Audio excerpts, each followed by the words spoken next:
This fuel conditioner, manufactured in Perth's north, could make or break Indigenous exporter Imbalance. It's bottled by hand in Wangara, then sent to China. So very labour intensive, but it's a great entry-level job. The company's first 2 orders of 7,500 bottles took 5 women 1 week to prepare.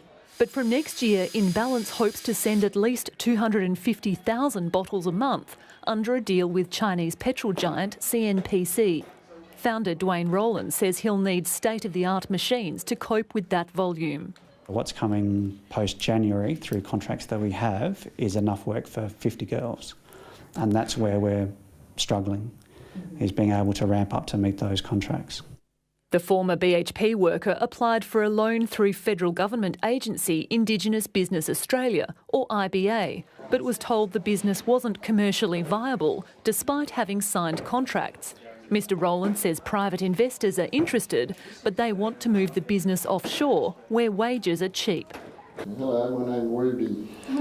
In nearby Wanneroo, Todd Russell is trying to expand his media production company. He's designed an online cultural awareness training video for the corporate sector and government. It's the only one of its kind, developed specifically for Australian business, that carries an accreditation. Mr Russell applied for a $250,000 grant through IBA to pay for the video's launch and marketing, but heard nothing for months until the agency phoned and suggested he apply to microfinance group Many Rivers, which offers grants of just $5,000 for sole business owners. He believes IBA isn't performing its designated role. What are they there for? If they can't help business, they can't get you funding, and they pretty much can't even help you with loan applications or grant applications. You know, an Indigenous business is 100 times more likely to employ Indigenous people.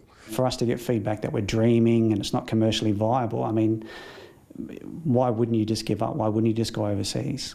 IBA declined a request for an on-camera interview, but in a statement it said the agency had refocused since the federal election to deliver better business support services to Indigenous Australians.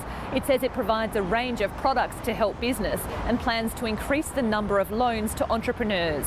Emily Peace, ABC News.